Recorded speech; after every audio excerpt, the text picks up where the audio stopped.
एमाले जो पंक्तिभित्र जनताप्रति न्याय, समानता र यो देशको स्वाधीनता जनताको लागि हामी सबैको लागि धेरै ठुलो घातक हुन्छ भन्ने मान्यताका साथ हामी सम्मान र एकअर्काको सार्वभौम समानताको सिद्धान्तमा आधारित भएर हाम्रो नेपालको संविधानमा जुन हामी संयुक्त राष्ट्रसङ्घका बडापत्र, पञ्चशीलका सिद्धान्त, असमानताका मान्यताहरूमा आधारित भएर अगाडि जाने कुरामा हामी कुनै पनि देशको अनुदान दिने कुरामा हामीलाई कुनै अप्ठ्यारो छैन। अमेरिकासँग पनि हामी राम्रो सम्बन्ध कायम गर्न चाहन्छौँ। विगतमा अमेरिकाबाट दिने कुनै सहयोग हामीले विरोध गरेका छैनौँ नि। तर हाम्रो देशको कानुन, संविधान, हाम्रो स्वाधीनता, हाम्रो आफ्नो बारेमा आफै निर्णय गर्न पाउने अधिकारमाथि त्यसले असर पुर्याउँछ भने त्यो कुरा उठ्नु एकदमै स्वाभाविक हो। आजको संसारमा अन्तर्राष्ट्रिय राजनीति पनि देशका राजनीति पनि आफ्नो राष्ट्रिय हित र स्वार्थबाट निर्देशित छन्। हामीहरू जहीँ पनि त्यसो भएको हुनाले यो मिलेनियम च्यालेन्ज कर्पोरेसनसँग सम्झौता गरेको हुनाले, अमेरिकाको नाउँ यहाँ आएको हुनाले त्यसको विरोध गर्नुपर्ने या यसप्रति पनि पूर्वाग्रह राख्नुपर्ने कुरा होइन।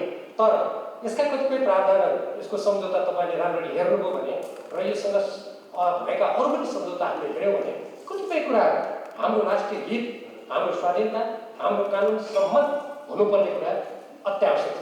अहिलेको सरकारले जस्तो भन्नुहोस्, अहिलेका प्रधानमन्त्रीजी उहाँको अर्थमन्त्री ज्ञानेन्द्र कार्कीले विषयमा हस्ताक्षर गर्नुभएको, यो अहिले नेकपा एमालेका नेताहरूको टाउकोमा हालेर तिमीले के गर्छौ भन्ने कुराको कुनै अर्थ छैन। किनभने यहाँ अध्यक्ष हाम्रो गवर्नर हुनुहुन्छ, मैले कतिपय कुरा पहिले विगतमा उठाएको थिएँ, उहाँले गरेका सम्झौता हो यो। ज्ञानेन्द्र बहादुर कार्कीले अमेरिकामा त्यहाँको कानुन उपाध्यक्षसँग, जो कि कूटनीतिक रूपमा त्यो कुनै मर्यादा क्रम नै मिल्दैन, त्यहीँबाट असमान छ यो सम्झौता उहाँले गर्नुभयो। त्यतातिर अहिले नजाउँ, यो लामो हुन्छ, यसका विभिन्न प्रावधानहरू छन्। तर यसको मूलभूत कुरा मात्रै म अहिले भन्न चाहन्छु। यसको भोलि कम्प्युटरले यदि तपाईँले यसको यो सबै अध्ययन गर्ने इच्छुक हुनुहुन्छ भने मसँग यसको यो पावर पोइन्ट प्रेजेन्टेसन एकदम बुदागत रूपमा यसका प्रावधानहरू के छन् त्यो इमेल म हाम्रा प्रमुख सचेतक कमरेड विशाल भट्टराईको ध्यानाकर्षण गराएर म ओपन हुनुहुन्छ। यदि मैले इमेल पाएँ भने म सबैले इमेलमा पठाइदिन्छु। यसमा कुनै पूर्वाग्रह राख्नुपर्ने छैन। धाराको दफाहरू जस्ताको तस्तै पढेको छ। यदि ती हाम्रो देशको हितमा छन् भने हामी गर्न तयार छौँ, के कुरा भनौँ। यदि हाम्रो देशको हितमा छैन, हाम्रो कानुनसँग केही बाजेको छन् भने ती संशोधन हुनुपर्छ। संशोधन भए पनि हामी त्यसलाई अगाडि बढाउन हामीले नै गरेका छैन। तर हाम्रो राष्ट्रको मूलभूत आधारभूत नीति, आधारभूत हितमा प्रतिकूल असर पार्ने कुरालाई मान्न सकिँदैन। यसमा एउटा त मैले अघि असमानताको कुरा गरेँ र यसको साथसाथै यसमा आयोजनाको अवधि 5 वर्ष भनेर भनेको छ। तर यसका 6 वा 7 वटा दफाहरू छन् जसले हाम्रो भूमि र हाम्रो प्रसारण लाइनमाथि असीमित एमसिसीको नियन्त्रण दिन्छ, को अधिकार दिन्छ। यो अब धारासारा भन्ने अहिले समय छैन। र अमेरिकाको सुरक्षा नीति र स्वार्थको प्रतिकूल गर्न नपाइने भन्ने कुराको साथसाथै अमेरिकाको 2 जना सहायक मन्त्री र 2003मा जति बेला जर्ज बुश राष्ट्रपति हुनुहुन्थ्यो त्यो बेलादेखि एमसिसी भनेको अमेरिकी रणनीतिको अङ्ग हो त केही बेला भनेको थियो। उहाँहरूको डकुमेन्टहरू छन्, म त्यो डकुमेन्ट के कस्तो त्यता जान चाहन्न। तर पछिल्लो कालमा इन्डो पेसिफिक स्ट्रेटेजी जुन बनाइयो त्यसमा 2 जना मन्त्रीहरू, एकजना नेपाल आउनु भएको थियो, एउटा दक्षिण पूर्वी एसिया भ्रमण हुनुहुन्थ्यो, उहाँहरूले त्यसको अङ्ग हो भनेर स्पष्ट रूपमा भन्नुभएको छ। हाम्रो देश यदि ठुला शक्ति राष्ट्रहरूको आज द्वन्द्व भइरहेको छ त्यो भुमरीमा पस्यो भने हामी निकै अप्ठ्यारो अवस्थामा पुग्छौँ। त्यो कुरा पनि त्यतिकै विचारणीय छ। र यसमा अर्को कुरा के छ भने यो सम्झौताको अनुच्छेद 5 मा बुझ्नै पर्ने कुरा, यसमा नेपालले जुन पनि योजना बनाउँछ त्यो एमसिसीलाई चित्त बुझ्ने गरी राख्नुपर्ने। ठिकै छ, एमसिसीले चित्त बुझ्ने गरी त राख्नु पर्ने दाता हो भइहाल्यो। तर सँगसँगै के छ, भारतको सहमति लिनुपर्ने कुरा छ। कुनै पनि द्विपक्षीय सम्झौतामा अर्को तेस्रो पक्षको अनुमति लिनुपर्ने हुँदैन। त्यो यदि गरियो भने के हुन्छ भने त्यो देश अर्को जुन तेस्रो पक्षको अनुमति लिन खोजेको छ त्यसको उपग्रह हुने खोजेको छ अन्तर्राष्ट्रिय कानुनमा, बडा अप्ठ्यारो हुन्छ। अब यो विद्युत प्रसारणलाई आयोजनामा उपयोग गर्ने भूमिका मैले अघि भन्न सकेँ। एमसिसीको अनिश्चित कालसम्म नियन्त्रण हुने कुरा उल्लेख छ र त्यो प्रसारण लाइनलाई मर्मत गर्नु पर्यो भने पनि नेपाल सरकारले गर्न सक्दैन, एमसिसीको स्वीकृति लिनुपर्छ। त्यस्तो छ। र यो जुन मिलेनियम च्यालेन्ज अकाउन्ट भन्ने कार्यालय छ, यो वार्ता होटलमा छ, त्यसलाई असीमित अधिकार नेपाल सरकारले दिन्छ, आफ्नो सम्पूर्ण अधिकार दिन्छ भन्ने त्यहाँ उल्लेख छ। धारासारमा मैले जान चाहन्छु, पछि पठाइदिन्छु। जबकि नेपाल सरकारले आफ्नो त्यस्तो असीमित अधिकार, आफ्नो सार्वभौम अधिकार कुनै कार्यालयलाई दिनु मिल्दैन। हाम्रो देशको कानुनले त्यो गर्न मिल्दैन। अब आयोजनाको सञ्चालन, नियन्त्रण, व्यवस्थापन, सुपरिवेक्षणदेखि लिएर ठेक्का पट्टा आदि इत्यादिमा नेपाल सरकारको कुनै त्यहाँ छैन, अधिकार छैन। र यो सम्झौता फेरि अर्को कुरा यहाँ के प्रचार गरेको छ भने यो अनुदान हो, यो चाहिँ म दिने हो भनेको होइन। 13 अर्ब रुपियाँ 13 अरब अहिले त 17 अरब भइसक्यो। 13 करोड डलर अमेरिकी डलर त्यो नेपालले दिनुपर्छ। अचम्मको कुरा त के छ भने त्यो 13 जुन करोड डलर नेपालले दिनेछ त्यसलाई एमसिसीलाई अनुदान दिने भनेर लेखेको छ। अनि नेपालको प्रोजेक्टमा नेपालले अनुदान दिने त्यो लेखेको छ। जो त्यो भन्छ र त्यो पैसा भोलि योजना के रद्द भयो भने नेपालले फिर्ता पाउने कुरा छैन। र त्यसै गरेर यसमा आयोजनामा विभिन्न निकायहरू संलग्न हुनुपर्छ भोलि, जस्तो मान्नुहोस् ऊर्जा मन्त्रालय होला, त्यो कुनै पनि नेपाल सरकारको निकाय त्यहाँ संलग्न हुनु पऱ्यो भने एमसिसीको सहमति दिनुपर्छ, स्वीकृति दिनुपर्छ। र आयोजनाको सञ्चालनमा रहने नागरिकहरू त्यो कुन कुन देशमा आउँछन्, के आउँछन्, त्यसको हिसाब नेपाल सरकारले खोज्न पाउँदैन, पासपोर्ट त हेर्नै पाउँदैन। र संविधानमा कुनै संशोधन गर्नुपर्ने भयो भने त्यो संशोधन कुनै पनि प्रशासनिक प्रक्रियामा लानु पर्दैन, संसदमा पनि लानु पर्दैन। अहिले त हामीले संविधान यहाँ पढ्न पाएका छौँ, तर त्यो पछि त्यसमा उनीहरूले कुनै परिवर्तन गर्नु पऱ्यो भने उनीहरूले जे मलाई त्यो परिवर्तन गरिदिन्छ। कति खतरनाक कुरा त्यस्तो हुन्छ र सरकारको त्यस्तो छ। सम्झौता अनुमोदनका लागि जुन यो नेपाल सरकारले आन्तरिक शर्त पुरा गरेपछि अनि यो लागू हुन्छ भनेर चाहिँ होइन। यहाँ चाहिँ के छ भने यो धेरै महत्त्वपूर्ण छ। कम्प्याक्टको धारा 7 को दफा 7.3 मा के व्यवस्था छ भने त्यो हामीले यहाँ संसदबाट पारित दियौँ, हामीले सबै शर्त पुरा गरेर 13 करोड डलर पनि हामी दिने भयौँ, सबै चिज भयो भने पनि यहाँबाट नेपाल सरकारले पत्र पठाएपछि अब त्यसलाई स्वीकृति दिने कि दिने अन्तिम अधिकार एमसिसीलाई दिएको छ। अनि हाम्रो संसदको हालत के हो? हामी सार्वभौम सत्ता सम्पन्न, हाम्रो संसदले पारित गरेपछि पनि त्यो अधिकार त्यति उता छ, त्यस्तो छ। अनि आयोजनामा साझेदार ल्याउने भनेको छ, त्यो साझेदार को थाहा छैन। र अरू देशमा के छ भने साझेदार मल्टिनेसनल कम्पनीलाई ल्याइएको छ, ठुला पुँजीवादी देशहरूका कम्पनीलाई ल्याएर अनि उनीहरूले आफ्नो स्वार्थ अनुकूल त्यसलाई चलाउने गरेको छ। जस्तो उदाहरणको लागि प्रसारण लाइन बनाएर जुन विद्युत हुन्छ त्यो विद्युतको मूल्य निर्धारण, त्यसको वितरण प्रक्रिया कुन देशको कम्पनी कुन अन्तर्राष्ट्रिय संस्था हुन्छ केही थाहा छैन, त्यो सबै एमसिसीमा हुनुपर्छ। र यो क्षतिपूर्तिको कुरामा मानिस त्यहाँका कर्मचारी जो आउँछन्, कर्मचारीहरूले कुनै काम बिगाड्यो भने क्षतिपूर्ति नेपाल सरकारले तिर्नुपर्छ। तर ती कर्मचारीहरू नेपालको कानुनले अब कूटनीतिक रूपमा उन्मुक्ति त हुन्छ कूटनीतिक कर्मचारीहरूलाई, त्यो चाहिँ हामीले मान्नुपर्छ। तर कुनै व्यक्तिको आफ्नो व्यक्तिगत कारणले क्षति भयो भने त्यो त नेपाल सरकारले तिर्ने होइन, कुनै पनि प्रोजेक्टमा त्यस्तो हुँदैन। र फेरि करार विकास आयोजनामा के हुन्छ भने अरू थुप्रो देशहरूले पैसा दिएका छन्, त्यस्तो 55 अरब त अरूले पनि दिएका छन्। वर्षमा त्यो साँच्चीकै विकासमा 6-7 अरब खर्च हुने हो, त्यो सबै 10 अरब पनि 11 अरब पनि होइन। परामर्शदाताले 35% लैजान्छ त्यसको, अरूमा त यहाँ हुन्छ। त त्यस्तो कुरामा पार्लिमेन्टमा ल्याएर हाम्रो कानुनभन्दा माथि हुने गरिकन गर्नु मिल्दैन। र यसमा अर्को सबैभन्दा हामीले विचार गर्नुपर्ने कुरा के छ भने अमेरिकाको अहिलेको वर्तमान कानुन र भविष्यको कानुन हामीले गर्नु पर्यो। ल अहिलेको कानुन त हुन त हामी कतिले पढाएका छौँ, अमेरिकाको अहिलेका के कानुन चाहिँ सुरक्षा छ भन्ने हामीलाई थाहा छैन, यहाँका कसैलाई पनि थाहा छैन होला, त्यो चाहिँ आफ्नो ठाउँमा छ। तर भोलि बन्ने कानुन पनि मान्नु पर्यो, यो त कुरा हुन्छ। त्यसैले यसका यी पक्षहरू छन्। अब यसको मैले अघि भने ठेक्कापट्टा कार्यान्वयन, निर्देशिका, हेरफेर, आदेश, नियमावली यी सबै एमसिसीकै स्वीकृतिबाट हुन्छ। अनि अर्को यो बोर्ड मिलेनियम च्यालेन्ज अकाउन्ट जुन कार्यालय छ यो नेपाल सरकारबाट सञ्चालन हुने भनेको छ होइन। नेपाल सरकारले त्यसलाई पूर्ण अधिकार दिएर त्यो एमसिसीबाट सञ्चालन हुन्छ, अमेरिकाबाट सञ्चालन हुन्छ, त्यस्तो छ। र अब यसका अरू उदाहरण त मैले खालि यसका के बोल्नु कुरा मात्रै भने यसको अनुभवको छोटकरी भनेर म सिकेको छु।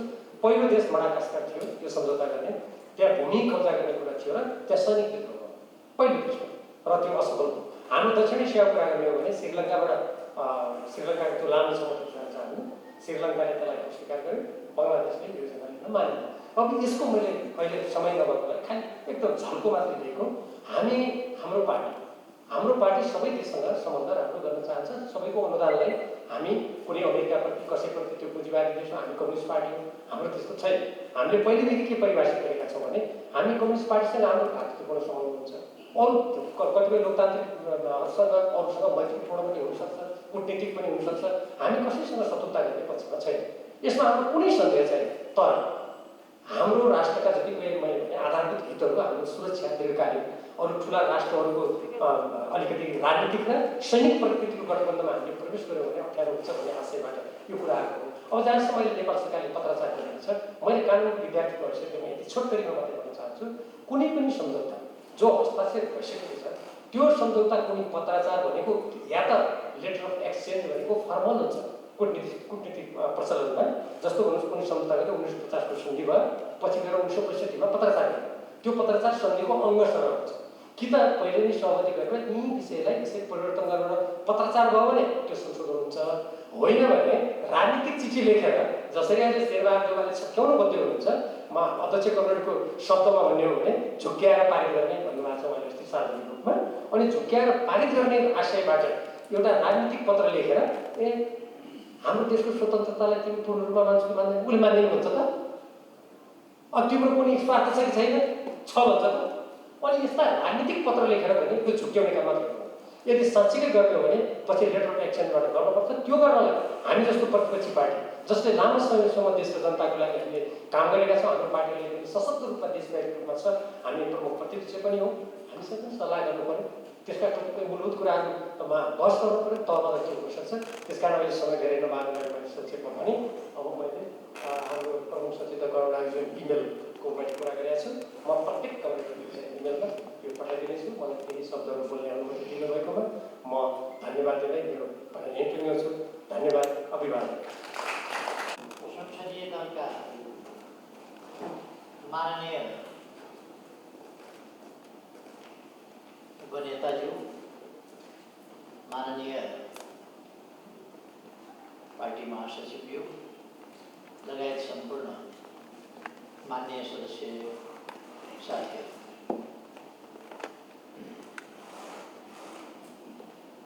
आज देश नै एउटा गम्भीर मोडमा छ। अहिलेको सरकार अनेक हिसाबले लोकतन्त्रको हुर्मत लिन खोजिरहेको छ र यस सरकारले लोकतन्त्रलाई समाप्त पार्न पनि सक्छ। र अहिलेको सरकारको नेतृत्व यस कामका लागि पहिलेदेखि स्थापित पनि छ। लोकतन्त्र सिद्ध्याउनु अहिलेको यो तथाकथित गठबन्धनभित्र लोकतन्त्रका लागि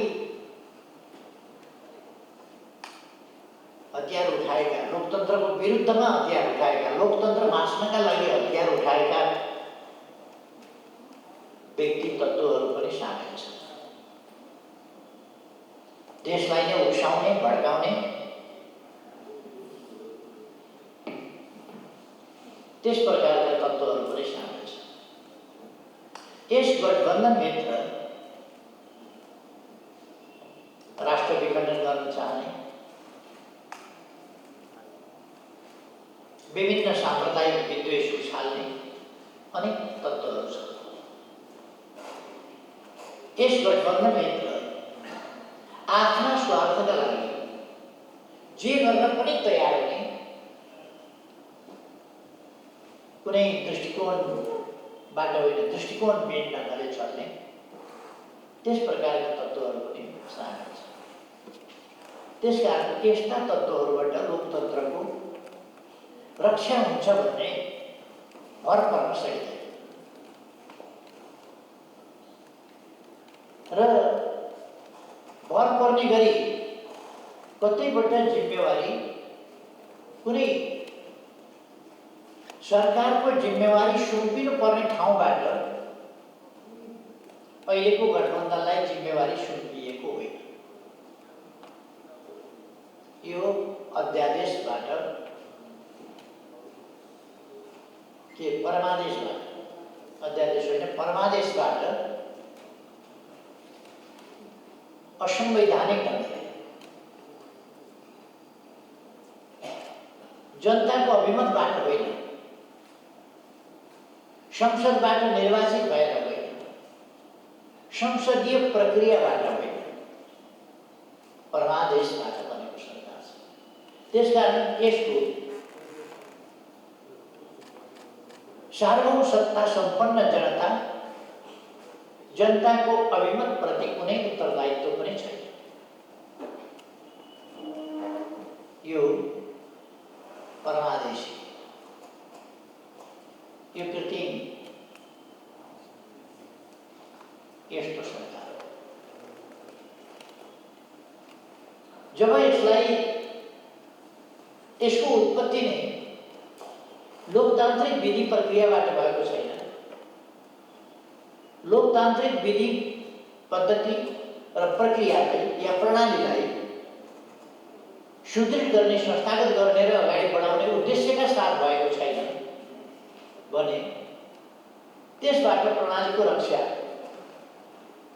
अपेक्षा कसरी गर्न सकिन्छ?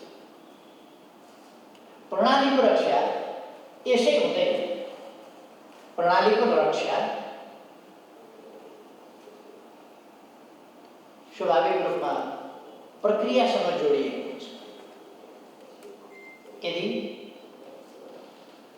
लोकतान्त्रिक प्रक्रियाबाट, लोकतान्त्रिक विधिबाट सञ्चालन गरिएन भने लोकतान्त्रिक प्रणाली कमजोर हुन्छ, प्रणाली धरापमा पर्छ र अन्ततः समाप्त हुन सक्छ। हामी सजग हुनुपर्ने कुरा यसमा छ। हामी प्रतिपक्षमा गयौँ ठुलो कुरा होइन,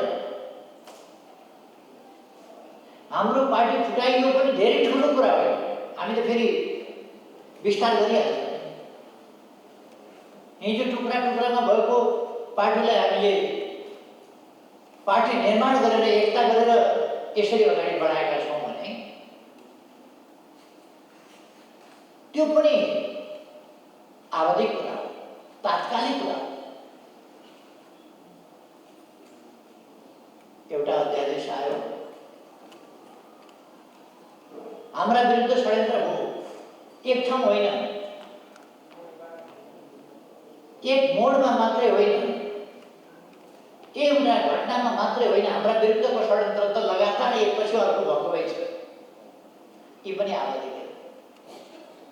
तर यी सबै कता उन्मुख छन् भन्दा लोकतन्त्रलाई भित्रैबाट कमजोर पार्ने, लोकतन्त्रलाई, लोकतन्त्रका नर्म्स एन्ड भ्यालुज, मूल्य मान्यताहरूबाट कमजोर बनाउने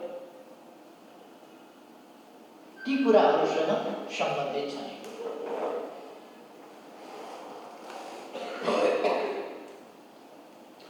यो सामान्य सतहमा देखिए जस्तो मात्रै छैन, यसको अन्तर्य गहिरो छ। त्यसकारण हामी अहिले प्रणालीगत पक्षहरूमा, प्रणालीको रक्षाका लागि प्रक्रियागत पक्षहरूमा हामी लड्न परिरहेका छौँ। प्रक्रियागत बाटोबाट मोटो फ्रेममा त लोकतान्त्रिक प्रणाली छँदैछ, मोटो फ्रेममा त संविधान जिउँदैछ, तर संविधान के कार्यान्वयन भइरहेका छन्? प्रतिनिधि सभा नियमावली खारेज भएको छैन, बदर भएको छैन, छँदैछ, तर कार्यान्वयन भएको छ। सम्मानित सभामुखको आसनमा एकजना व्यक्ति विराजमान त हुनुहुन्छ, तर सम्मानित सभामुखको आसनको गरिमा मर्यादा उहाँले कायम राख्नु भएको छ।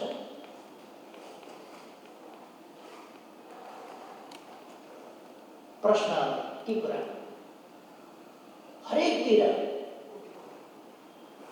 निर्वाचन आयोगले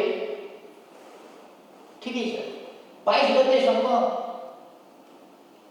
दल छान्ने भनेको फुट्न पाउने अधिकार दियो। यो नयाँ सिलसिला पनि होइन, यो सिलसिला त हामीले अगाडि पनि देखेका छौँ। एमाले पृष्ठभूमिको कोही छ भने उसका विरुद्ध जे पनि गर्न पाइन्छ। अरू पार्टीले व्हिप जारी गर्न पाउने, जारी गरे, एमाले नपाउने। अरूको फ्लोर क्रस गर्न नपाइने, सोझै निष्कासन। हाम्रा साथीहरू निष्कासनमा परेनन्, प्रतिनिधि सभामा परे, राष्ट्रिय सभामा परे, प्रदेश सभामा परे, अनेक ठाउँमा निष्कासनमा परेका छन् हाम्रा साथीहरू। हामीले निष्कासन गर्दा हाम्रो पार्टीको विरुद्धमा गतिविधि गरेकालाई निष्कासन गर्दा पार्टीको हुइप नमानेको फ्लोर क्रस गरेकोलाई गतिविधि गर्दा कसरी हल्ला हुन्छ? अब पार्टी फुटाउनका लागि कस्तो तमासा छ। यो एक ठाउँ मात्रै हो,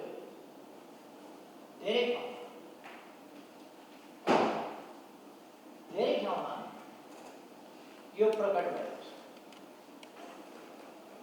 अघि नै दलको उपनेताले राखिसक्नु भएको छ कि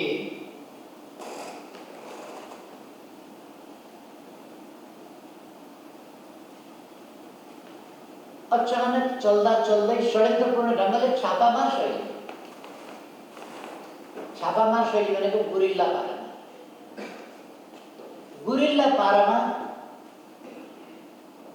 अन्तिममा गएर सबै सिद्ध्याएपछि कसैलाई थाहा नदिई अचानक आज रातको 12 बजेबाट स्वतः अन्त्य हुने गरी बैठक स्थगित गर्छु भन्दा सबै छ। यो गुप्त रूपमा छापामार शैली, धोकापूर्ण ढङ्गले र भोलिपल्ट बिहान अध्यादेशबाट आउने भनेको एउटा कानुन हो। कानुन संसदले बनाउने हो। संसद नचलिरहेका छन्, संसद चलेको छैन भने, अधिवेशन चलेको छैन भने त्यस्तो बेलामा अधिवेशन चलेको छ र केही दिन पछिलाई बैठक बोलाइएको छ भने त्यो बैठक आकस्मिक रूपमा छिटो गर्नु पर्यो भने त्यसलाई अगाडि सार्न सकिन्छ। अगाडि नै सार्नुपर्छ, तर त्यस्तो बेलामा अध्यादेश आउन सक्दैन। बैठक अगाडि सार्नुपर्छ। बैठक चलिरहेकै छ, संसद चलिरहेकै छ, अधिवेशन चालु छ, बैठक चालु छ। त्यस्तो अवस्थामा, चालु भइरहेकै अवस्थामा अचानक मध्यरातमा बन्द गर्ने, भोलि बिहानै कानुन बनाउँदा, अध्यादेश जारी गर्दा पनि अध्यादेश जारी गर्नलाई कानुन मन्त्रालयको पनि सहमति चाहिन्छ। यो ठिक छ भनेर कानुनको परामर्श चाहिन्छ। कानुन मन्त्रालय बसेकै छैन। मध्यरातमा अध्यादेश आयो, भोलिपल्ट बिहानै मध्यरातमा अधिवेशन अन्त्य भयो। भोलिपल्ट बिहानै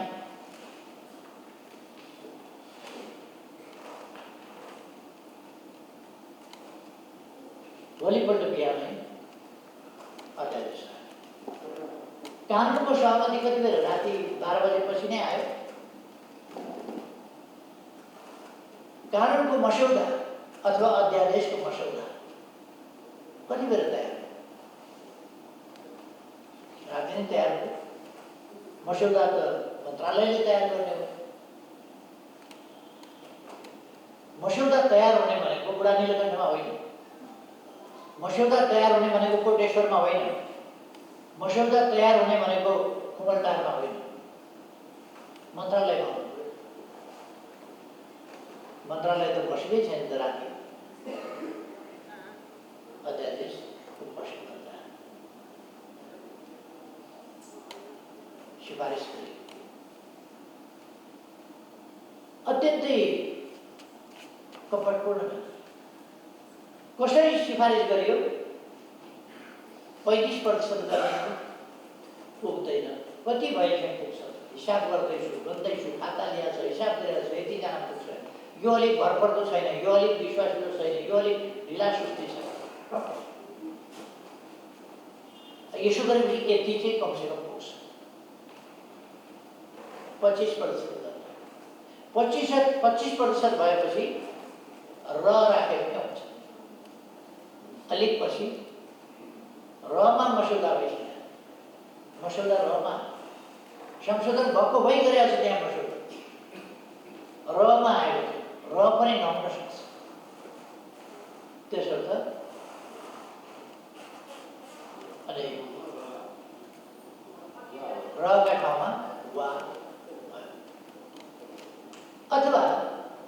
कानुन कस्तो बेलामा कानुन बन्ने नै संसद हो। देशलाई जनतालाई आकस्मिक परेको कुरामा कानुनमा संशोधन गर्न पर्यो भने जस्तो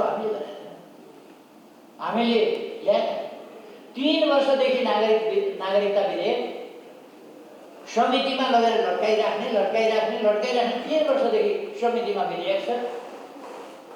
नागरिकका सन्तानले नागरिकता प्राप्त गरेका छैन।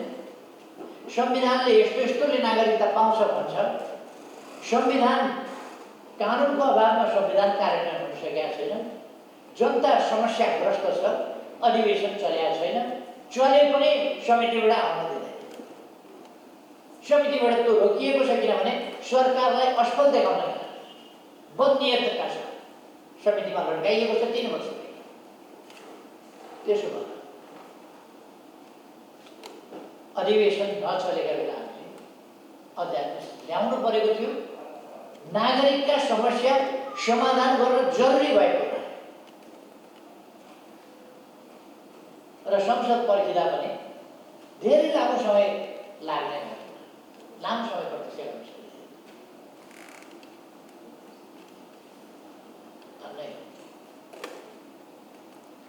अदालत संविधानमा जे छ त्यही अध्यादेश त्यही कुरा कानुनको रूपमा अध्यादेशबाट जारी गरिएको छ।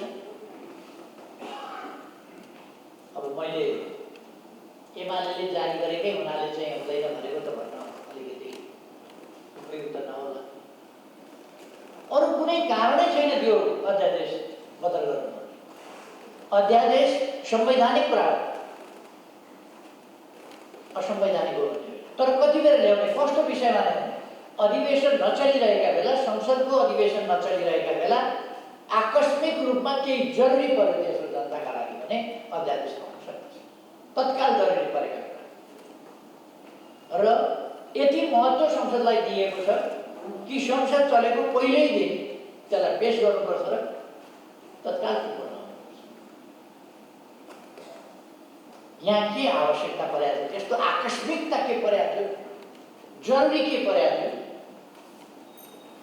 जरुरी के परेको रहेछ भने नेकपा एमाले प्रमुख प्रतिपक्षी पार्टी फुटाउनका लागि अपराधी गठबन्धनलाई जरुरी परेको रहेछ। यो अपराधी गठबन्धन असंसदीय अलोकतान्त्रिक गठबन्धन, यसलाई एमाले पार्टी फुटाउनका लागि जरुरी परेको रहेछ। त्यसै कारण कपटपूर्ण ढङ्गले राति अधिवेशन अन्त्य गरेर बिहान मन्त्री परिषद बसेर अध्यादेश बनाउँछ। अब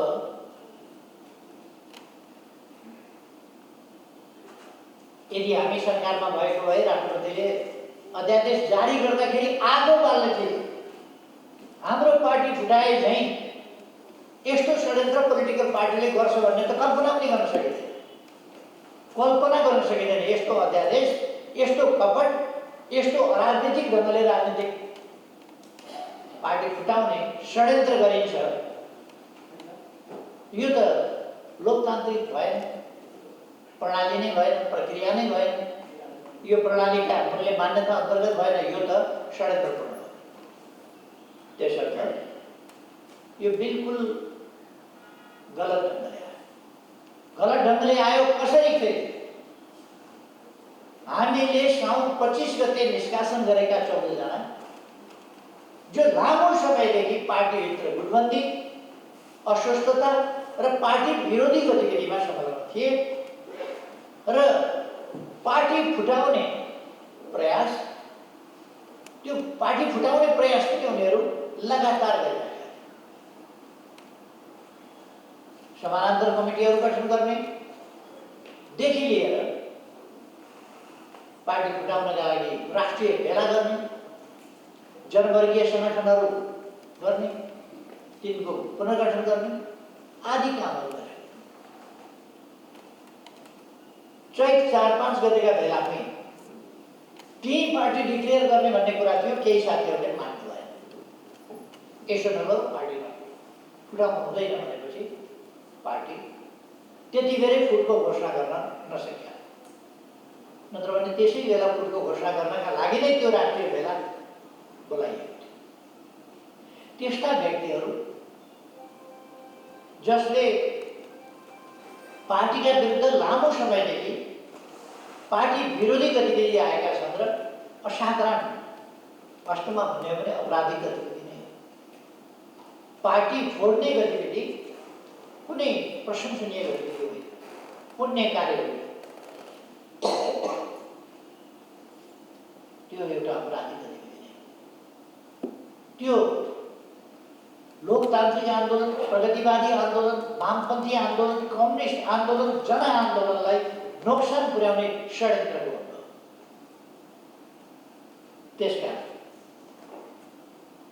त्यसलाई हामीले अस्वीकार गर्नुपर्थ्यो र त्यसलाई रोकथाम गर्नुपर्थ्यो र त्यस्ता क्रियाकलापमा संलग्न व्यक्तिहरूलाई हामीले सहरसम्म चाहिँ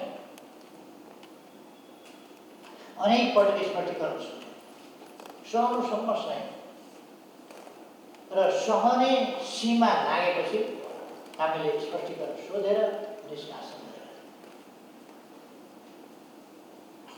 निष्कासन गर्ने, पार्टी सदस्यता दिने, पार्टीका कामको इभ्यालुएसन गर्ने, पार्टीलाई अनुशासित राख्ने, पार्टी सङ्गठन विस्तार गर्ने, कमिटीहरूका गठन पुनर्गठन गर्ने, पार्टी सदस्यलाई विधान बमोजिम कारवाही गर्ने पार्टीको अधिकारको कुरा हो। यो कुनै अरूले हेर्ने विषय हो। अघि नै कुरा आइसक्यो, सभामुखले त सूचना टाँस गर्नेसम्म हो, विचाराधीन राख्ने। सर्वोच्च अदालत पनि सभामुखले विचाराधीन मानिने अदालत विचाराधीन छ। कहाँको विचाराधीन? आफैले पहिले विपक्षका सांसद निकाल्न ढोकाबाट पत्र समातेर लगेर पार्टीमा टाँस्ने गरे होइन। अनि हाम्रो पार्टीका सांसद निकालिँदा या अर्को पार्टीका विपक्षीका सांसद निकालिँदा ढोकाबाट समातेर पत्र लगेर पार्टीमा टाँस्ने। हाम्रो पार्टीले विधिवत, यो सिलसिला सबैलाई थाहा छ, पार्टीको अधिकारको कुरा हो, विधिसम्म ढङ्गले कारवाही गर्ने, त्यसलाई अनादर गरेर त्यसमाथि विचार विमर्श गर्ने, त्यसमाथि प्रश्नलाई होल्ड गरेर विचाराधीन राख्ने, कानुनको अपव्याख्या गर्ने त्यो अधिकार सभामुखलाई छैन। त्यसकारण सभामुखको यादरी सभामुखको भूमिका प्रमुख प्रतिपक्ष पार्टी विरुद्ध, नेकपा एमाले विरुद्ध गठबन्धनको पक्षधर र गठबन्धनको षड्यन्त्रको मतियार, एमाले विरोधी षड्यन्त्रको मतियारको भूमिका सभामुखको देखिन्छ। षड्यन्त्रमा संलग्न हुनुहुन्छ र उहाँको टेबलबाट षड्यन्त्र हुन्छ, सभामुखको टेबलबाट षड्यन्त्र हुन्छ। सभामुखले सूचना टाँस गर्नुपर्ने, साउन 25 गते निष्कासन गरेका व्यक्तिहरूको भदौ 1 गते सूचना दिइसकेपछि त्यसभन्दा पछि निष्कासित गरिएका मान्छे त पार्टी खोल्न गयो भने निष्कासित गरिएका मान्छे निष्कासनको सूचना नटाँस्ने, हामी सांसदै हौँ, हामी एमालेका कार्यकर्तै हौँ भनेर पार्टी विभाजनको घोषणा गर्न जाने निष्कासित मान्छेले विभाजन गर्न पाउँछ? हाम्रो पार्टीको जो सदस्य छैन उसले हाम्रो पार्टी कसरी विभाजन गर्न पाउँछ? हाम्रो सदस्य नै नभएको मान्छेले, हाम्रो सांसदै नभएको मान्छेले कसरी हाम्रो संसदीय दल विभाजन गर्छ? कसरी हाम्रो पार्टी विभाजन गर्छ? जो हाम्रो सांसदै होइन, हामीले निष्कासन गरिसकेका छौँ साउन 25 गते, त्यो कुरा समयमै सभामुखलाई हामीले जानकारी गरेका छौँ। अब कसरी तिनै मान्छे पार्टी फुटाउनु कसरी गरे, जो हाम्रो सदस्य नै छैन। पोहोर भएका सदस्य अहिले मानेर पार्टी फुटाउन पाइन्छ? अघिल्लो महिना भएका सदस्य, अघिल्लो महिना 24 गतेसम्म भएका सदस्य, पछिल्लो महिनाको 9 गते 25 गते निकालेका मान्छेहरू सामेल गरेर तिनै मान्छेको निवेदनमा निकाल्न पाइन्छ, के दर्ता गर्न पाइन्छ पार्टी? सभामुख कोही ठेल गरेर राख्ने, रोकेर राख्ने विचारा नै छैन। निर्वाचन आयोग उसँग 35 दिन 45 दिनको समय छ। त्यति समय हुँदाहुँदै 45 दिनको समय हुँदाहुँदै 1 हप्ता भित्रै उनले एक हप्ता भित्रै निर्णय किन गर्नु पर्यो भने 15 दिन भित्रमा त कुनै हालतमा नागेका चालले सभामुखले सूचना पार्टीमा टाँस्नुपर्छ। त्यसकारण त्यो 15 दिन भित्रै टाँस्नका लागि त्यो दर्ता गर्नका लागि 15 दिन भित्र उनले नटाँस 15 दिन भित्रै निर्वाचन आयोगले दर्ता गर्यो। यो तमासा, यो तमासा हेरेर बस्ने हो भने एमाले नामको बाका जुगा बिरालोले पनि भेट्छ। त्यहाँले आरामले भेट्छ। यही तमासा हेरेर बस्ने। त्यसकारण यो सामान्य कुरा हो। यसको सम्बन्ध आज हाम्रो पार्टीसँग मात्रै होइन। मैले अघि भने यो त प्रक्रियागत कुरा हो। प्रक्रिया धमिल्याउँदै, प्रक्रिया कमजोर पार्दै, प्रक्रियालाई छेदविच्छेद बनाउँदै, त्यस मार्फत लोकतन्त्रलाई खोक्रो बनाउँदै, लोकतन्त्रप्रति जनताको वितृष्णा जगाउँदै, एकातिर नचाहिने कामहरू गर्दै जाने, वितरणा गर्दै जाने, एकातिर उद्घाटन गरिएका बाटाहरू, शिलान्यास गरिएका बाटाहरू रद्द गर्ने, निर्माण कार्य रद्द गर्ने, तिनको बजेट फ्रिज गर्ने, ठेक्कापट्टा रद्द गर्ने, भूमि आयोग रद्द गर्ने, सुकुम्बासी र भूमिहीनहरूका समस्या समाधान गर्न नदिने, राष्ट्रियताको सवालमा उता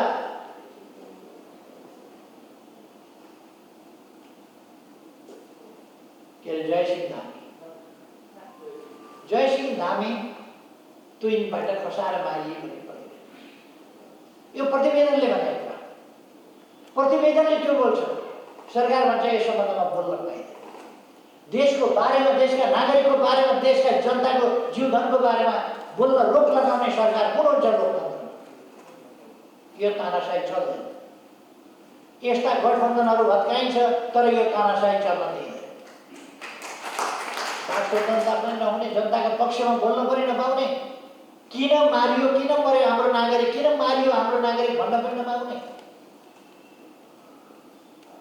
अनि हाम्रो भूमिमाथि हेलिकप्टर आउँछ भनेर हेलिकप्टर आए, हाम्रो भूमि अतिक्रमण भयो, अनावश्यक ढङ्गले मिलिट्री हेलिकप्टरहरू हाम्रो भूमिमाथि मन्डराइरहेका छन्। कारण के हो भन्दा सरकार कानमा तेल हालेर बस्यो नबोल्नु भन्छ, यसमा नबोल्नु। यस्ता खालका कामहरू गर्दै जान्छ, विकास निर्माण रोक्दै जान्छ, बजेट रोक्दै जान्छ, मान्छे निष्कासन गर्दै जान्छ, राजनीतिक नियुक्ति भनेर निष्कासन गर्दै जान्छ, प्रक्रिया सम्म ढङ्गले आएका मान्छेहरू निष्कासन गर्दै जान्छ, यस्ता कामहरू गर्दै जान्छ। अनि लोकतन्त्रप्रति जनताको विश्वास कसरी हुन्छ? त्यसकारण यी सबै कुरा नजानिकन बेढङ्गी चालले भएका छन् जस्तो मलाई लाग्यो। यो जानी बुझिकन लोकतन्त्रलाई खोक्रो बनाउने, लोकतन्त्रलाई जनताको नजरबाट गिराउने यस्तै कामहरू हुँदै गएपछि कुनै पनि बेला कुनै पनि उपद्रव, कुनै पनि अस्तव्यस्तता देशमा सुरु हुन सक्छ। कुनै पनि प्रकारको अस्तव्यस्तता देशमा सुरु हुन सक्छ, किनभने लोकतन्त्रभित्रै त्यो अस्तव्यस्तताको भार थाम्न नसक्ने गरी कमजोर भइसक्यो। त्यसकारण हामी समयमै सजग हुनुपर्दछ। प्रक्रियागत देखि नै प्रणाली त छँदैछ भनेर बस्यौँ भने प्रणाली कुनै समय गरलाग्दो हुन सक्छ। यदि प्रक्रियागत ढङ्गले त्यसलाई मजबुत पार्ने होइन, त्यसलाई कमजोर पार्ने दिशामा यदि गयो। त्यसकारण म मान्यज्यूहरूलाई भन्न चाहन्छु, यतिखेर हामी हरेक प्रश्नमा प्रक्रियागत तहमै हुँदा भित्रभित्रै जरा काट्ने भन्छ नि, लडिसकेका त छैन नि भनेर के हुन्छ, जरा चाहिँ सिकाइदिइसकेपछि त जरा काटिदिएपछि के हुन्छ, ढल्दै ढलिहाल्छ। त्यस कारण हामीले जरा काट्नै बन्द गराउनु पर्छ। जरा काट्नु बन्द गराउने भनेको निर्वाचन आयोगले पार्टी फुटाउन नक्कली नाम पनि लिएको छ। उसलाई थाहा छैन त्यहाँबाट 25 गते साउनमा निकालेका मान्छेहरू 1 गते हामीलाई सूचना चाहिँ दिएको छ, तर बिचरा मान्छे निकालिएको त निर्वाचन आयोगले बताएको छैन। निकालिएका छन् मान्छे भन्ने थाहा भइसकेपछि निर्वाचन आयोगले दर्ता कसरी गर्यो? विचाराधीन भने पनि विचाराधीन रहन सक्छ कि सक्दैन भन्ने निर्वाचन आयोगले हेर्न सक्दैन। अर्को कुरो, निर्वाचन आयोगले परामर्श गर्न सक्दैन, कुनै परामर्श गर्दैन। हामीसँग पनि परामर्श गर्दैन। अझ निर्वाचन आयोग के गर्छ? हरेक व्यक्तिका नयाँ पार्टीमा सामेल हुने म्याद यतिसम्म छ, 22 गतेसम्म फुत्केला उम्केला त्यो म्याद गइहाल्यो भनेर हरेक व्यक्तिलाई जानकारी गराउँछ। हरेक व्यक्तिलाई निर्वाचन आयोगले सूचना जारी गर्ने हो कि हरेक व्यक्तिलाई निर्वाचन आयोग जिल्लामा गएर यो गरेर निर्वाचन आयोगले के भने 22 गतेसम्म छ, केन्द्रबाट लेख्छ जिल्ला निर्वाचन आयोगलाई 22 गतेसम्म सूचना भएको कुरा स्थानीय तहका सबै जनप्रतिनिधिलाई जानकारी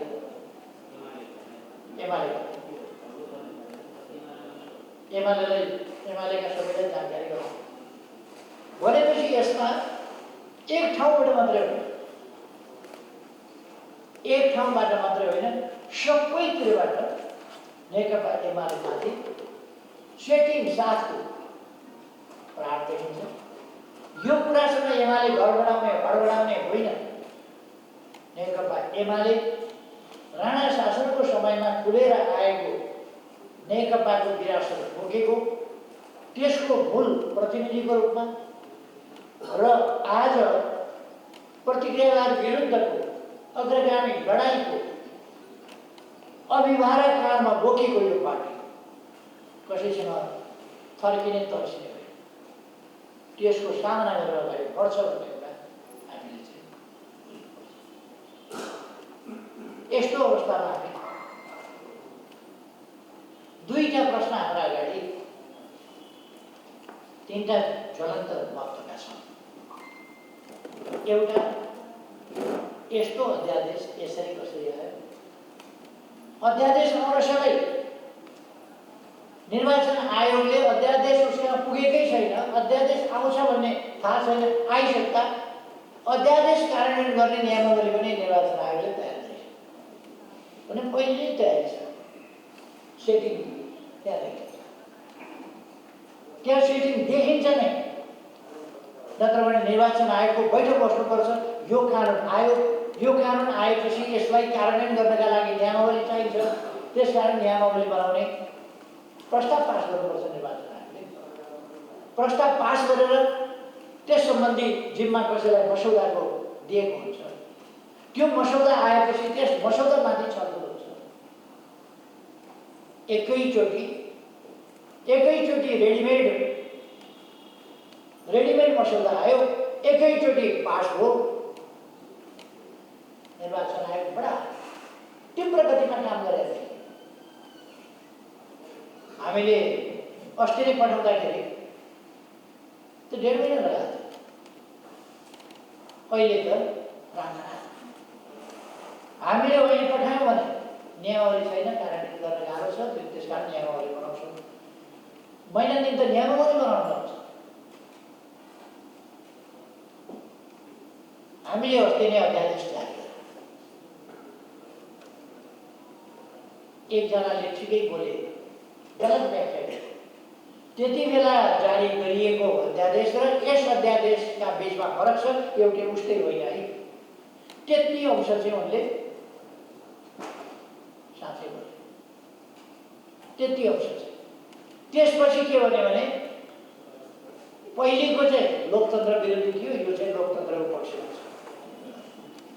हामीले अध्यादेश जारी किन गरेका थियौँ भने संविधानमा 40% केन्द्रीय समिति र 40% सांसदहरू पुग्यो र कोहीसँगै बस्न चाहँदैन होला हुन चाहन्छ भने त्यो अधिकार,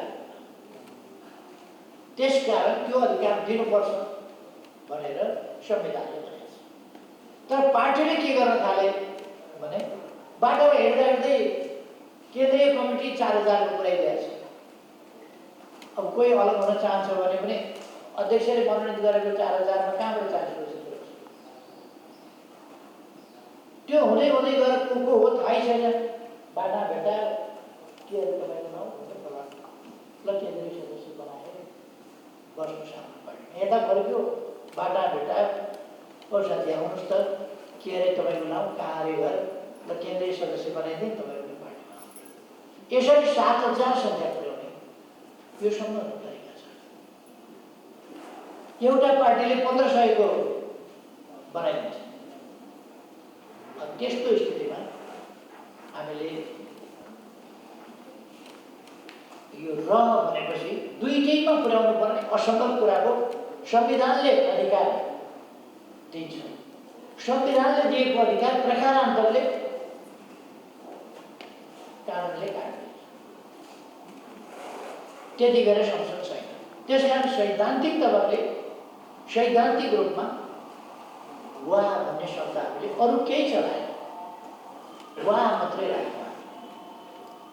संविधानको 40% को मर्म, संसदले बनाएको मूल कानुनको 40% को मर्म, संसदले बनाएको मूल कानुनले बाटोमा हिँड्दै हिँड्दैकै मान्छे 4000 को केन्द्रीय कमिटी बनाए होइन। त्यस मर्मलाई, कानुनको मर्मलाई समातेर हामीले बाटोमा हिँड्दैको कानुन छैन। त्यसो भने वा गरिदिएपछि त्यसको समाधान र गर्दा चाहिँ केन्द्रीय कमिटीको त यो भद्रगोल तरिकामा, स्वेच्छाचारी तरिकामा यो संविधानको मर्म अनुसारको सांसदको र पार्टी नेताहरूको अधिकार वञ्चित गरिने षड्यन्त्र हुन्छ। त्यस्तो वञ्चित गरिनुहुन्न भनेर हामीले सैद्धान्तिक तवरमा अधिकार संविधान बमोजिम सुनिश्चित हुने गरी वा भन्ने मात्रै प्रयोग हुन्छ। त्यसमा यिनै व्यक्तिहरू अहिले पार्टी फुटाएर हाम्रो पार्टीका सदस्य नभए पनि हुँ भन्दै यो त कृत्य काम हो। यस्तोलाई भनिन्छ कृत्य। नभएको नपाएको पगरी पाएन हाम्रो दलको सदस्य होइन, हाम्रो दलको सदस्य हो भनेर सही गरेको छ, कृत्य काम हो। हाम्रो दलको केन्द्रीय नेता होइन, हो भनेर सदस्य गरेको छ, कृत्य काम होइन। यस्ता कृत्य काम गरेर निर्वाचन आयोगमा गएका छन् र यस्तो कुराहरूको हामी विरोध गर्छौँ। यस कुरामा सभामुखको सम्मानित पद, त्यस आसनको अत्यन्त अपमान, त्यस पदको अत्यन्तै अपमान गर्दै, त्यसको मर्यादाको खिल्ली उडाउँदै एउटा पार्टी विशेषको कार्यकर्ता, एउटा गठबन्धनको कार्यकर्ताको रूपमा र प्रमुख प्रतिपक्ष पार्टीको विरोधीको रूपमा र तोकेर भन्ने हो भने नेकपा एमालेको विरोधीको रूपमा एमालेसँग शत्रुता गरे एमाले पार्टी फुटाउनका लागि अमर्यादित, असंवैधानिक, गैर कानुनी काम गर्ने मान्छे सभामुखको घोषणा। अब त्यस्तो मान्छेलाई सभामुख मानेर सभामा हामी कुरो कसरी चलाउने भन्ने गम्भीर प्रश्न होइन। जो एमाले सिद्ध्याउन खोज्छ उसलाई निष्पक्ष, तपाईँ पदको गरिमा अनुसारै हुनुहुन्छ, निष्पक्ष हुनुहुन्छ, तपाईँको निष्पक्षतामा सभामुख मानेर चल्नु भनेको निष्पक्षतामा हामी विश्वास छौँ भने होइन। जब हामीलाई सिद्ध्याउन खोजिरहेका छ भने जानी जानिकन हामी निष्पक्षतामा विश्वास कसरी गर्न सक्छ? त्यसकारण हामी सभामुखका एमाले विरोधी, प्रतिनिधि सभा नियमावली विरोधी, संसदीय प्रचलन विरोधी, ती कुराको कारणले सभामुखको निष्पक्षता रहेन, निष्पक्ष रहनुपर्ने भूमिका रहेन, गठबन्धनको पक्षधर रह्यो, एमाले विरोधी प्रष्ट रूपमा एमाले विरोधी भूमिका रह्यो, एमाले फोड्ने षड्यन्त्रमा शरीक भएको र आफ्नो पाटोबाट महत्त्वपूर्ण भूमिका खेलेको देखियो। यसकारण सभामुखको सम्बन्धमा हाम्रो गम्भीर प्रश्न रह्यो। प्रश्न पनि उत्तर सहितको रह्यो। सभामुखको भूमिका के हो भने सभामुखको भूमिका नेकपा एमाले विरोधी षड्यन्त्रको भूमिका, इल्लिगल भूमिका हो, आफैले प्रयोगमा ल्याएका प्रचलन विरुद्धको भूमिका हो।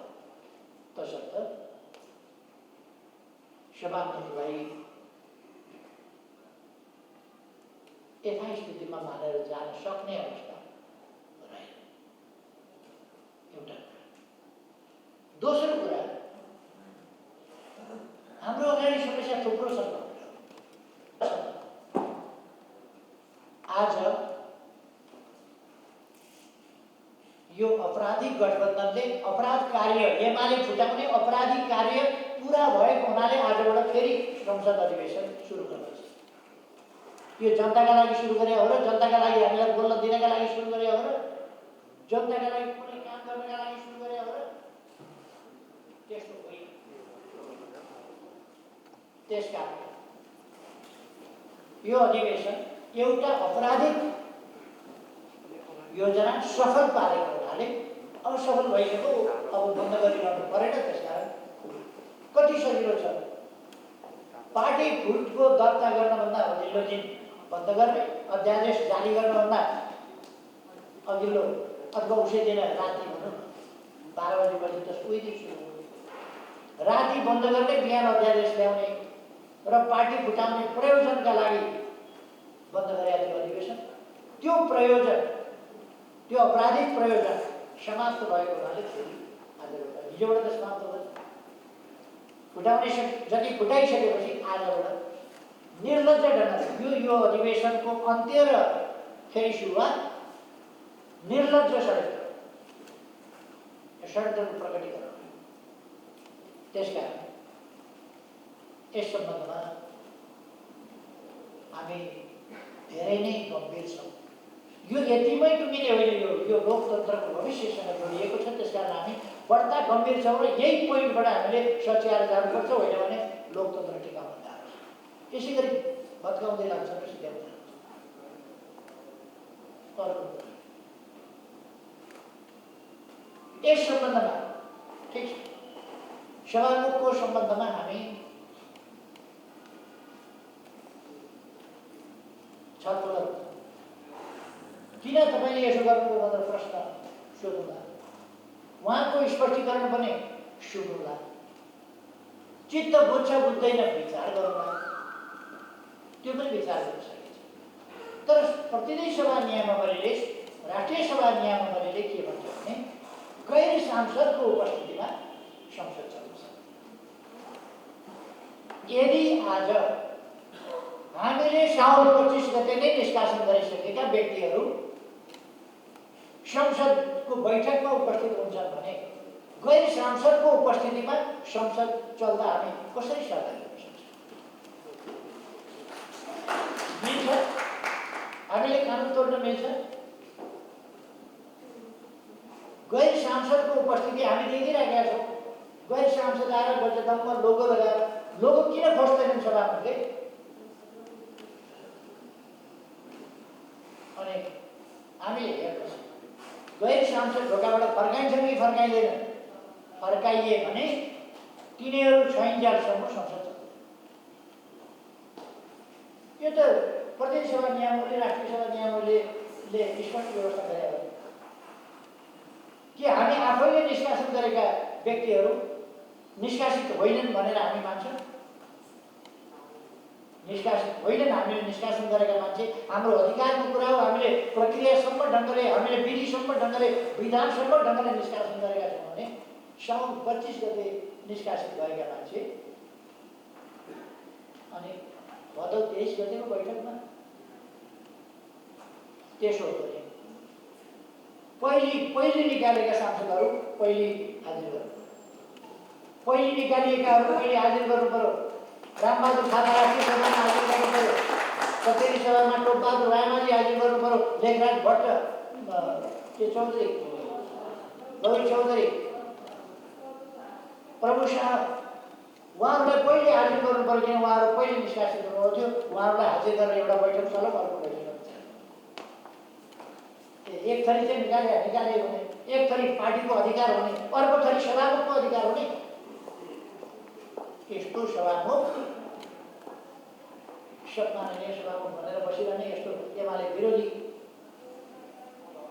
षड्यन्त्रकारी क्रियाकलाप गर्ने। त्यसकारण गैर सांसदको उपस्थितिमा त नियमावलीले नै दिँदैन। त्यसकारण आज राष्ट्रपति कार्यालयबाट आएको पत्र सुनाउने बित्तिकै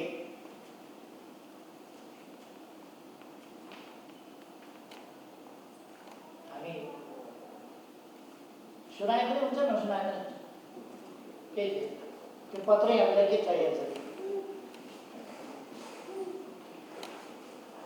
हामीलाई थाहा छ राष्ट्रपतिबाट पत्र आएकै होला र त बोलाएको हो। त्यो थाहा भइसकेको कुरा श्रवण किन गर्नु पर्थ्यो? अशब्द श्रवण भन्ने हुन्छ, के श्रवण भन्ने हुन्छ, त्यस्तै कान पवित्र पार्ने कुरा हो। त्यसकारण हामी एउटा गम्भीर राजनीतिक लडाइँ र संसद प्रतिक्रियावादीहरूको एकलौटी खेल मैदान बन्न सक्छ। त्यहाँ जिउँदो नेकपा एमाले। त्यसकारण म साथीहरूलाई आग्रह गर्न चाहन्छु कि एकलौटी खेल मैदान बन्न दिने होइन प्रतिक्रियावादीहरूमा मतिहाल्नु। त्यसर्थ आज मैले भने यदि गैर सांसदको उपस्थिति छ भने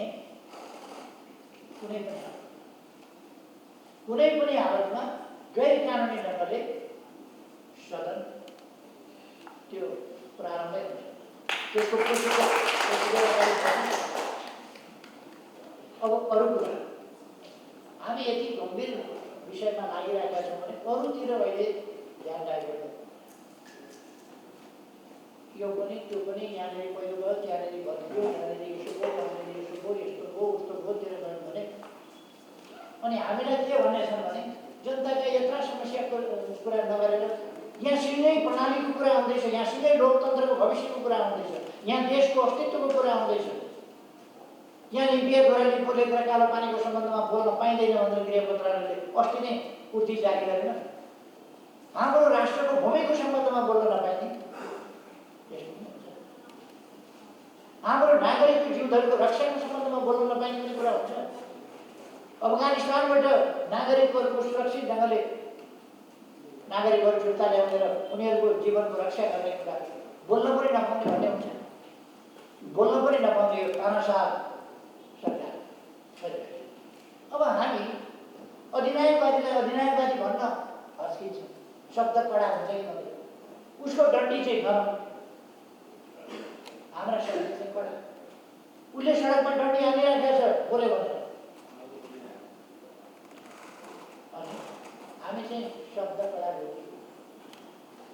शब्द कडा होइन, हाम्रो व्यवहार पनि कडा हुँदै जान्छ। त्यसकारण म के भन्न चाहन्छु भने अरू धेरै विषयहरूमा पहिले हामी जब संसदमै, त्यसो भए हामी पनि 200-400 मान्छे लिएर आउँ संसदमा बस्नलाई, पूर्वका सांसद पनि लिएर आउँ, भूतपूर्व सांसदहरू पनि लिएर आउँ। हामीसँग धेरै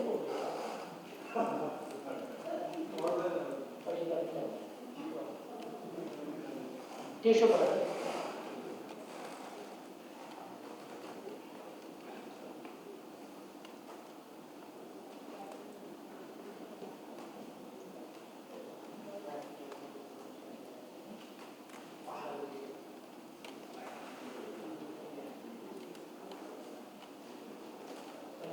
कहिले चाहिँ कि रापाले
हाम्रो पार्टीका विरुद्ध षड्यन्त्र गरेको हुनाले यो गठबन्धन सरकारले नै षड्यन्त्र गरेको हुनाले र हाम्रो पार्टी बढेको हुनाले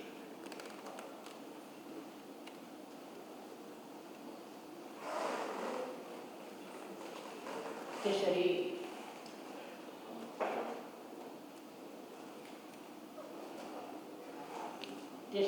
एउटा सदन चल्ने स्थिति समग्रतामा भन्ने हो भने संसदै चल्ने स्थिति रहेन। त्यस स्थितिमा अब त्यसलाई कोसी बनाउन एउटा चाहिँ एमसिसीको घर एउटा कस्तो हुन्छ भने नि हामी हरेक कुरामा एकदम अग्रसर भइहाल्नुपर्छ भन्ने छैन। हामीले कुनै कुरा एउटा छलफलको क्रममा लान सक्छौँ। एमसिसी अहिले छलफलको डिबेटको रूपमा आएको छ, छलफलको रूपमा आएको छ। त्यसमा छलफलमा जान दिउँ न, बुद्धिजीवीहरूलाई व्यक्त गर्न दिउँ विचारहरू, दलहरूलाई विचारहरू बनाउन दिउँ, तर्कहरू गर्न दिउँ। अघि रावलजीले म सबैलाई पठाउँछु भन्नुभएको छ, ती डकुमेन्टहरू सबै पढौँ पनि, अलिक विस्तार सविस्तार पढौँ पनि। के रहेछन् ठिक कुरा, के रहेछन् बेठिक कुरा हेरौँ, कति फाइदा कति बेफाइदा हेरौँ। अर्को कुरा के भने यो पास गर्ने जिम्मा पनि हाम्रो होइन। यो सन्धि हामीले गरेको पनि होइन, यो एग्रिमेन्ट हामीले गरेको पनि होइन, हामीले गरेको पनि होइन र कहिले यो हाम्रो काँडमा अभिभार पनि छैन। प्रस्ताव आयो भने हामी त्यतिखेर गम्भीरतापूर्वक विचार गर्छौँ, निर्णय गर्छौँ र अगाडि बढ्छौँ। अहिले हामीले धेरै अग्रसर गर्छौँ अनि यो त डिबेटेबल छ नि। यो डिबेटेबल प्रश्नमा अहिले हतारिनु केही पनि परेन, धेरै हतारिनु पर्दैन। हरेक विषयमा हामी हतारिएर नै बोल्नुपर्ने केही पनि छैन। त्यस कारण अहिले उहाँभित्र छलफल छ, उनीहरू षड्यन्त्र गरिरहेका छन्। प्रचण्डको भनाइ चाहिँ एउटा सङ्कल्प प्रस्ताव ल्याए झैँ गर्ने, यसो नकली कुरा सोधे झैँ गर्ने। हामीले प्रश्न गरेका छौँ, त्यो प्रश्नको जवाब आएको छैन भन्ने प्रश्न सोधेर मूल एग्रिमेन्ट हेरफेर हुने हो र। प्रश्न जे सोधे पनि हुन्छ, जवाब जे सोधे पनि हुन्छ। प्रश्नोत्तर कार्यान्वयन हुन्छ कि एग्रिमेन्ट कार्यान्वयन हुन्छ? प्रश्नोत्तर कार्यान्वयन त हुने होइन। अनि प्रश्नोत्तर हेरेर प्रश्न के सम्झौताको अङ्ग हुन्छ? त्यो पनि होइन। त्यस कारण यो जाली झेली कुराको धेरै फन्दामा हामी फरक छैन। जाली झेली कुरा गर्न खोज्यो भने, भोलि संसदमा त्यस्तो कुरा आउन खोज्यो भने त्यति बेला हामीले त्यसमा स्पष्ट हुनुपर्छ र त्यसको कसरी त्यसमा व्यवहार गर्ने त्यसलाई जवाब दिनुपर्छ। एउटा कुरा स्पष्ट छ, देशको हितको विरुद्धमा, जनताको हितको विरुद्धमा र कहिले कहिले जब आम जनताको एउटा धारणा हुन्छ, एउटा भावना हुन्छ भने त्यसका विरुद्धमा हामी देशका हितका विरुद्धमा कहिले जाँदैन। हामी नेपालका लागि हामीले काम गर्छौँ, नेपाल राष्ट्रका लागि काम गर्छौँ, नेपाल देशका लागि काम गर्छौँ, नेपाली जनताको उन्नति प्रगतिका लागि हामी काम गर्छौँ, नेपाली जनताको खुसियालीको लागि हामीले काम गर्छौँ। नेपाली जनता जहाँ खुसी हुँदैन, रुष्ट हुन्छ, नेपाली जनताको जहाँ हित हुँदैन, नेपाल राष्ट्रको जहाँ हित हुँदैन, त्यस्ता कुरामा हामी अगाडि बढ्दैनौँ अथवा त्यस्तो कुरा गर्दैनौँ त्यस्ता कुरा गर्न दिँदैन। हाम्रो अडान त्यो छँदैछ। हामी नेपाली राष्ट्र नेपाली जनताको हित विरुद्ध कुनै काम गर्दैनौँ। त्यो जति बेर निर्णयमा आउला या जति बेर उनीहरूले ल्याउने नै स्थिति छैन भने हामी बहसमा उत्रिएर हावामा पुष्टि के गर्ने? यहाँ त कोसँग खेल्ने, कोसँग विवाद प्रतिवाद गर्ने? त्यस कारण कुनै प्रस्तावै छैन भने, प्रस्ताव त पेन्डिङ छ, आफै चुपचाप छ, त्यो प्रस्ताव नै जागेको छैन भने यो हावामा पुष्टि खेल्ने काम नगरौँ।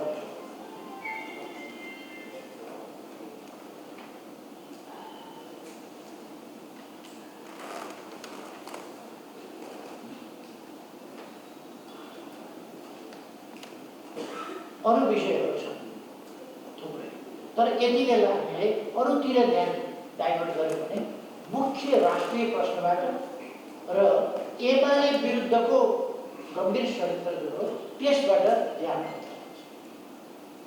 र हामी अन्य इस्युहरू, बृहत्तर लोकतन्त्र जोगाउने इस्युभन्दा अरू इस्यु,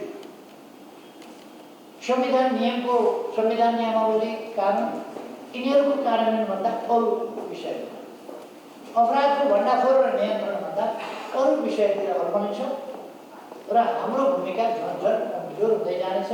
हामी भूमिकाविहीन, निष्प्रभावी त्यस्तो हुँदै जान्छ। त्यसकारण मैले अघि नै भने एमाले जस्तो बाघको जुगा कुनै बिरालोले स्यालले उकाल्ने स्थिति उकाल्न पाइँदैन। अहिले त उकाल्न हातै ल्याइसके, ढुङ्गामा उकेलिसके। यस कुरालाई हामीले अन्त्य गर्ने र नेकपा एमाले एउटा जीवित सशक्त जनआधारित काँधमा अभिभार बोकेको र चुनौती सामना गर्ने हिम्मत राख्ने पार्टी हो भन्ने कुरा हामीले बताउनुपर्छ। अहिले यति भने पुग्छ जस्तो लाग्छ, पुगेन र?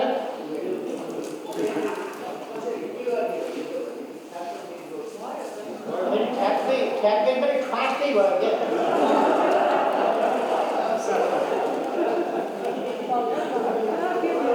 अलिक नरम हो कि क्या हो मेरो?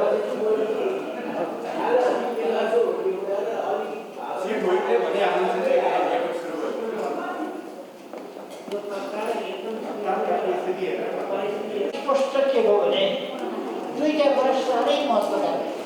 हामीलाई हाम्रो पार्टी फुटाउने प्रयोजनका लागि ल्याएको अध्यादेशमाथि गम्भीर आपत्ति छ, तर त्यो बोल्नै हामीले नपाउने स्थिति छ। किनभने हाम्रो विरुद्ध हाम्रो पार्टी फुटाउने षड्यन्त्रमा संलग्न पदीय मर्यादा नराख्ने सभामुखले सेयर गरिरहनु भएको छ।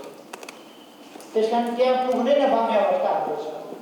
दुःख, त्यो प्रश्न उठाउने ठाउँसम्मै नपुग्ने हाम्रो स्थिति छ। दोस्रो, प्रतिनिधि सभा नियमावली, राष्ट्रिय सभा नियमावलीले भन्छ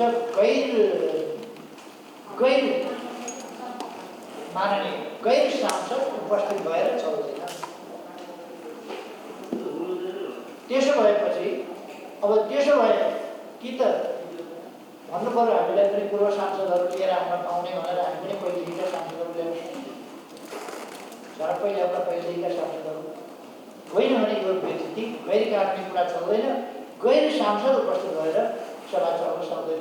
अब योभन्दा ट्याक्कै के भयो?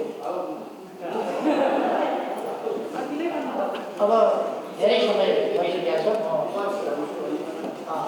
म साथीहरू, कमेन्टहरू सबैलाई धन्यवाद भन्न चाहन्छु र योभन्दा अगाडि आज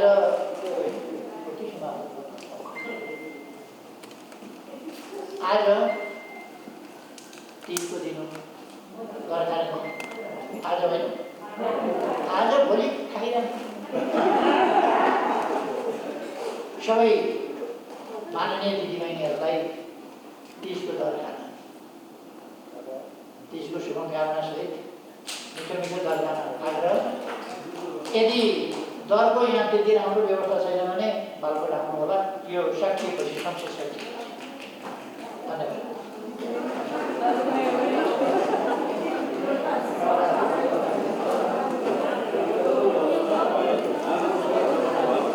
बैठक यही समाप्त हुन्छ।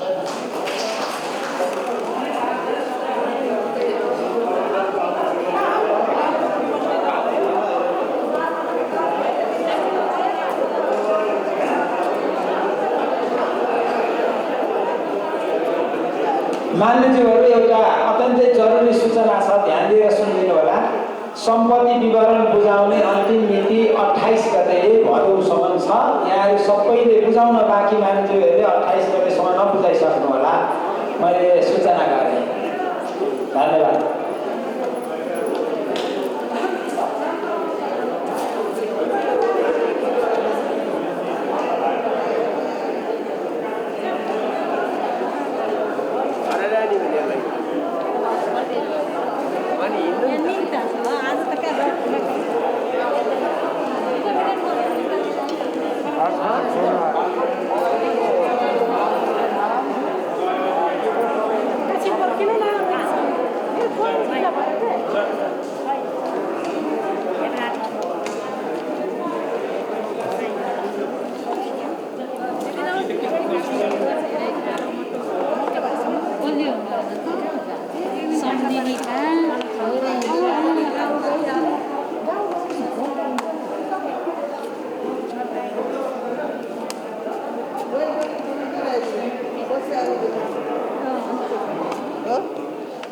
कता जान्छ होला?